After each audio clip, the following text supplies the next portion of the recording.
That's the wort in the boiler. Boiling it outside because otherwise it makes a steamy mess in the kitchen. Couldn't quite fit it all in. We've got about 4 litres left, but we'll stick that on the stove and bring it to a boil, and when this level has dropped, which it will do, I'll add the rest in, and it should have at least an hour's boil complete.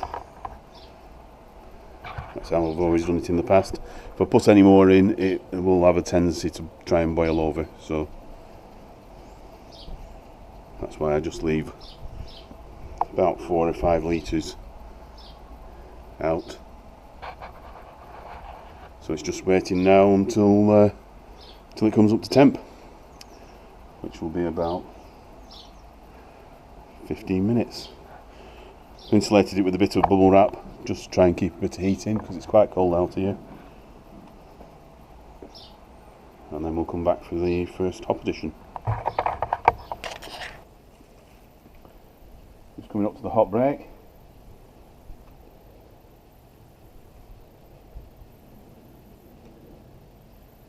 Need to keep turning the temperature down before it overboils. Turn the power back on again.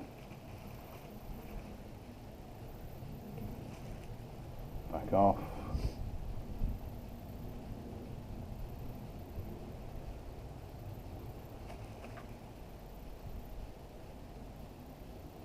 Back on again.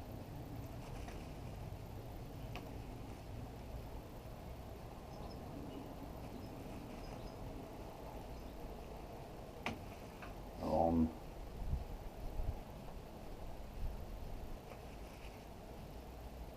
Ooh, off again. Nearly there. Nearly got the hot break then. Power back on. Back off again.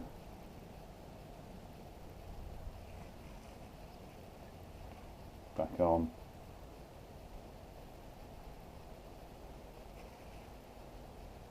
Back off. Let it settle down a bit further this time, I think.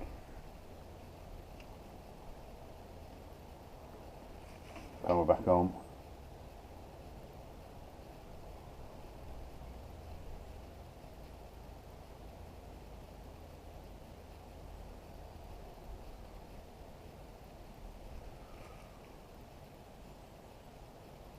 Off.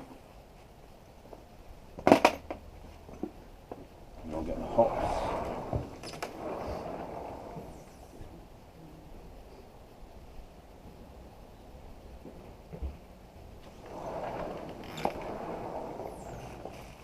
Power back on.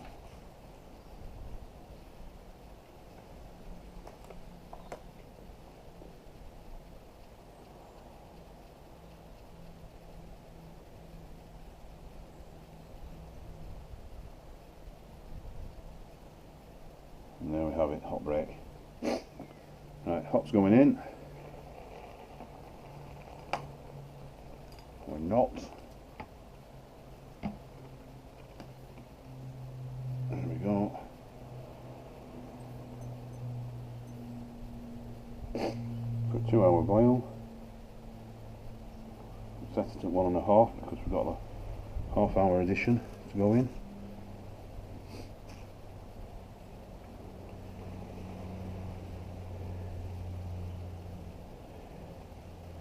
So we're back in an hour and a half.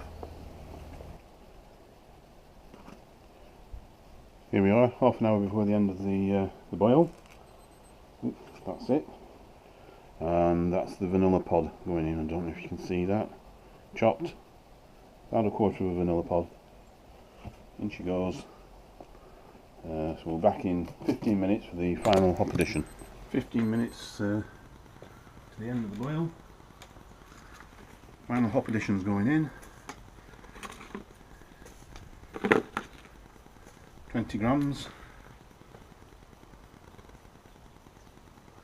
of going in.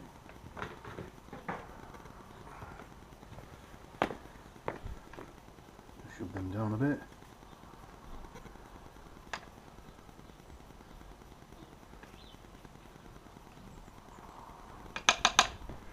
Right, 15 minutes to go. Here we are, end of the boil. Plug it.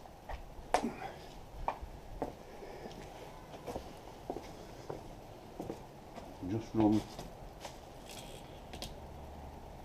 hot wort through the wort chiller.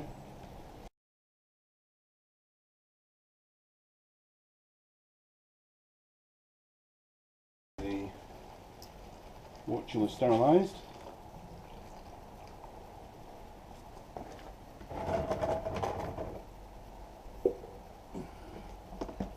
Pour the hot wort back in.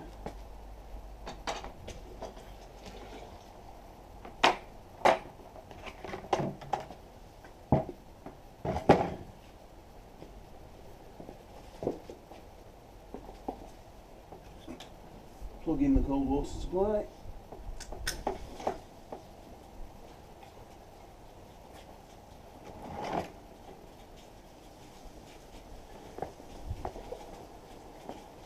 Now the wort chiller isn't quite efficient enough.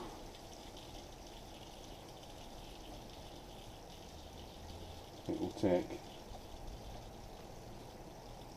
I'll have to run it through twice at least, possibly 3 times, bring the temperature down to pitching temperature.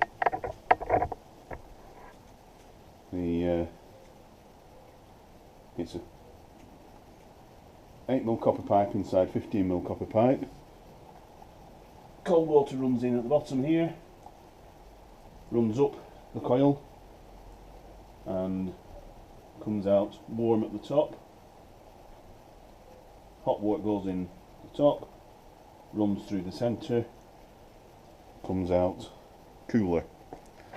Not cool enough, but cooler. But at the same time it gives us a chance to aerate the wort. So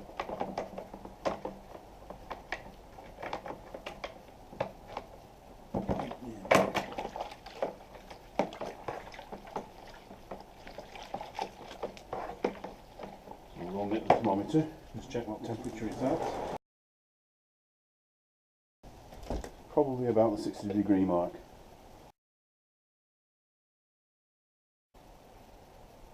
About 50. So, as I say, it just needs running through a couple of times.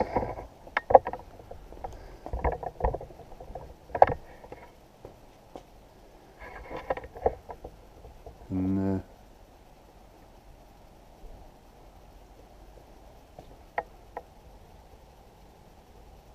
we're about halfway there, wort-wise. We'll just wait till it finishes running and then just turn it off, tip it back in, run it back through the chiller again. Here we are with the final steps.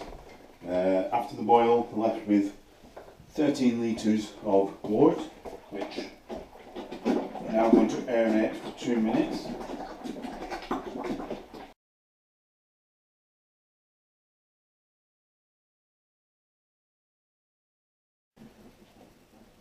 Right, that is 2 minutes of aeration. Plenty of air into the wort.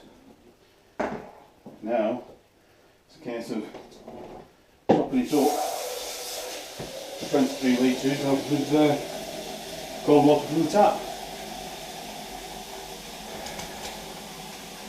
Again, edit most of that out. Get plenty of air in it again. High pouring.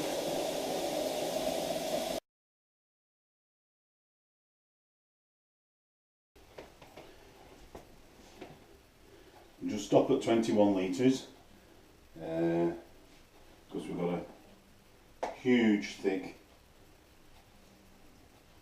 creamy head on here, so I'll have to wait until that dies down a little bit and see how much liquid there is within the head.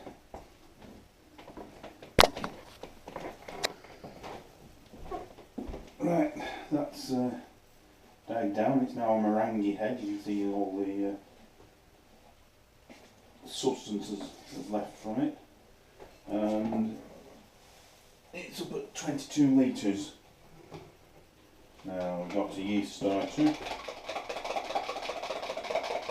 that's going to bring it nearer to 23. Let's see what it's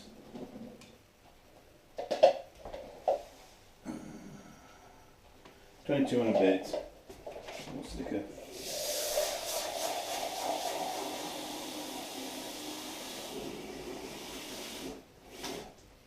About a litre in.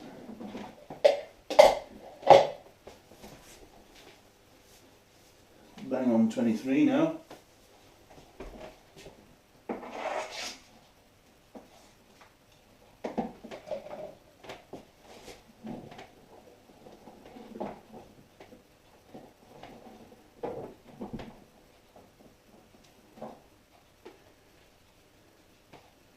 I'm going to take the specific gravity reading and the temperature.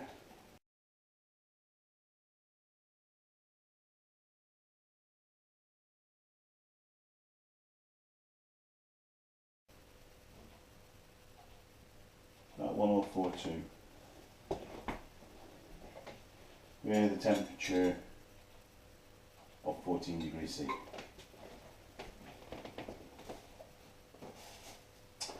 I've made a slight error.